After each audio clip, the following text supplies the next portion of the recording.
Uşaqlar yalnız kutu oynayaq. Görək kim udacaq. Pompalı şey mənim adamım pompalı seçər. Oy da geçen vurdum ben. Bu turu alabilmeyeceğim ya. Yani turu ben de alasam var. Maksimum ben alasam. Pompalı. Yani pompalı 2 vurur diye ben de alabilmeyeceğim. Pompalı 2 vurur diye alabilmeyeceğim. Ay ay ay. Gitti mermi.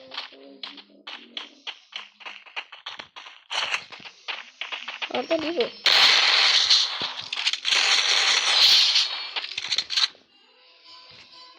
Hadi. Çok toksik elimizin mesela yalnız kutu toksik. Max seçeceğim. Ne bir de MP5 seçerim. Bir şey oynamıyordum. Adama göre seçtim. Çünkü bak ben almanın şansı yok be. Hesap 1-1'di. Geçmedi. Hop. Kullandı. Burada hiç özüm getirdim.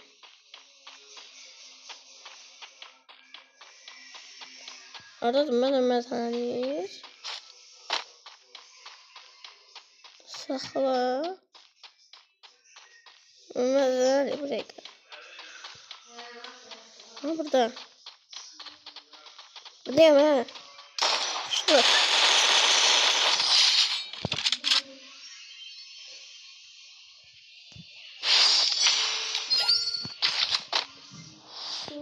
Makinen alma şansı yok. Ama ola yani ben almanın şansı yok.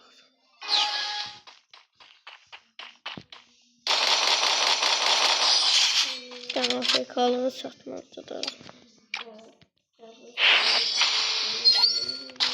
Yok ya Afrika'da birazcık çizilirdi. Bir de sonsuz petrol. Diğer değil bu. Umpu yaxşıdır. Çox da belə taramırdı yəni umpu yaxşı taramırdı. Çox belə tarardı.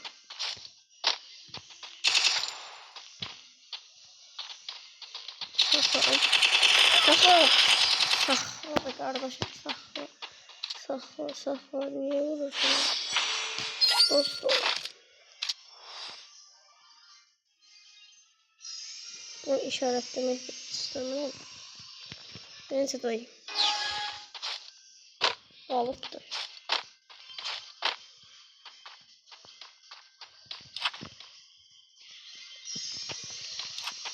Birden arkaya arayıp kışta şeydi bu.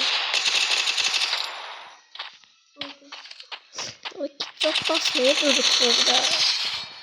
Kitap basma.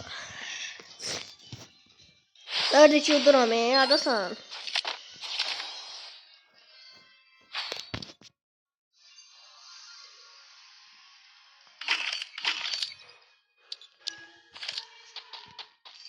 Madonna alma şansı yapayım. Ben Madonna alamayayım bunu. Mekanla lazım bu. Bitecekti yani bunu alacağım bitecekti. Şans malsı yoktu. Şans. 0. Zıpıra bak.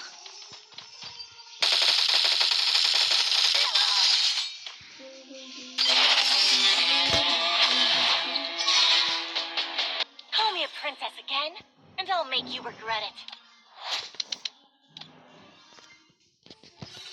Yola bir yalnız kurt. Kesetimizin de sonuna geldik. Paka bay bay.